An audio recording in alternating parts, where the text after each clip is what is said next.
तो आज की कहानी है भगवान विष्णु जी और माता लक्ष्मी जी। एक बार भगवान विष्णु जी शेषनाग पर बैठे बैठे बोर हो गए और उन्होंने धरती पर घूमने का विचार मन में किया।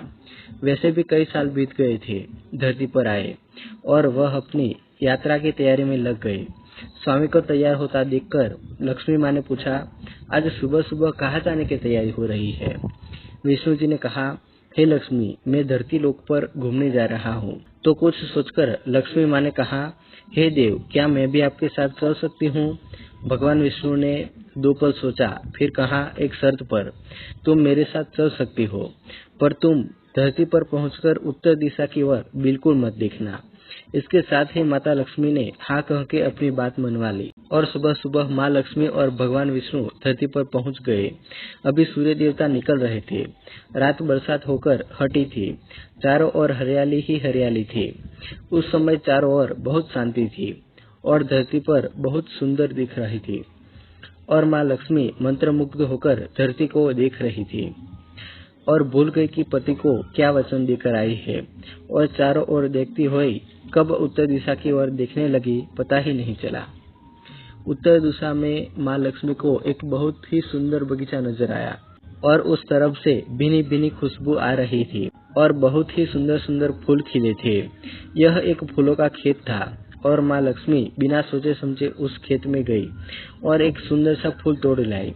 लेकिन यह क्या, जब माँ लक्ष्मी भगवान विष्णु के पास वापस आई तो भगवान विष्णु की आंखों में आंसू थे और भगवान विष्णु ने माँ लक्ष्मी को कहा कि कभी भी किसी से बिना पूछे उसका कुछ भी नहीं लेना चाहिए और साथ ही अपना वचन भी याद दिलाया। माँ लक्ष्मी को अपनी भूल का पता चला तो उन्होंने भगवान विष्णु से इस भूल की माफी मांगी। तो भगवान विष्णु ने कहा कि जो तुमने भूल की है उसकी सजा तो तुम्हें जरूर मिलेगी।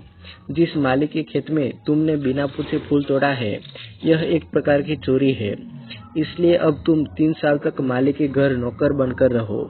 उसके बाद मैं तुम्हें वैकुंठ में वापस बुलाऊंगा। माँ लक्ष्मी ने चुपचाप सर झुकाकर हाँ कर दी। आजकल की लक्ष्मी थोड़े थी और माँ लक्ष्मी एक गरीब औरत का रूप धारण करके उस खेत के मालिक के घर गई। घर का एक झोपड़ा था और मालिक का नाम था माधव। माधव की बीबी, 2 बेटे और 3 बेटियां थी। सभी उस छोटे से खेत में काम करके किसी तरह से गुजारा कर रहे थे। माँ लक्ष्मी जब एक साधारण और गरीब औरत बनकर जब माधव के झोपड़े पर गई तो माधव ने पूछा, बहन, तुम कौन हो और इस समय तुम्हें क्या चाहिए? तब माँ लक्ष्मी ने कहा, मैं एक गरीब औरत हूँ, मेरी देखभाल करने वाला कोई नहीं, मैंने कई दिनों से खाना भी नहीं खाया, मुझे कोई भी काम दे दो, साथ में मैं तुम्हारे घर का काम भी कर दिया करूंगी, बस मुझे अपने घर में एक कोने में आसरा दे दो।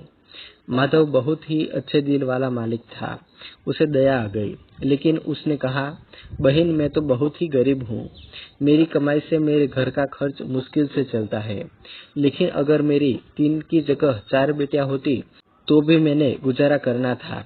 अगर तुम मेरी बेटी बनकर जैसा रूखा सूखा हम खाते हैं उसमें खुश रह सकती हो तो बेटी अंदर आ जाओ। माधव ने माँ लक्ष्मी को अपने झोपड़े में शरण दे दी और माँ लक्ष्मी 3 साल उस माधव के घर पर नौकरानी बनकर रही।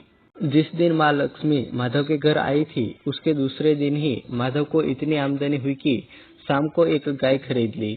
फिर धीरे धीरे माधव ने काफी जमीन खरीद ली और सबने अच्छे अच्छे कपड़े भी बनवा लिए और फिर एक बड़ा पक्का घर भी बनवा लिया।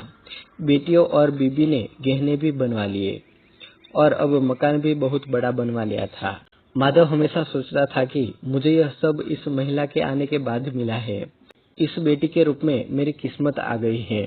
और अब 2-5 साल बीत गए थे, लेकिन माँ लक्ष्मी अब भी घर में और खेत में काम करती थी। एक दिन माधव जब अपने खेतों से काम खत्म करके घर आया तो उसने अपने घर के सामने द्वार पर एक देवी स्वरूप गहनों से लदी एक औरत को देखा। ध्यान से देखकर पहचान गया, अरे यह तो मेरी मुंह बोली चौथी बेटी यानी वही औरत है, और पहचान गया कि यह तो माँ लक्ष्मी है। अब तक माधव का पूरा परिवार बाहर आ गया था और सब हैरान होकर माँ लक्ष्मी को देख रहे थे।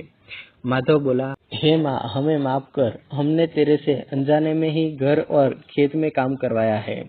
माँ, यह कैसा अपराध हो गया? हे माँ, हम सबको माफ कर दे। अब माँ लक्ष्मी मुस्कुराई और बोली, हे माधव, तुम बहुत ही अच्छे और दयालु व्यक्ति हो। तुमने मुझे अपनी बेटी की तरह से रखा, अपने परिवार के सदस्य की तरह से।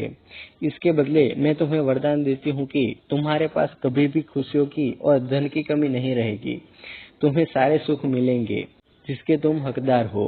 और फिर माँ अपने स्वामी के द्वारा भेजे रथ में बैठकर वैकुंठ चली गई।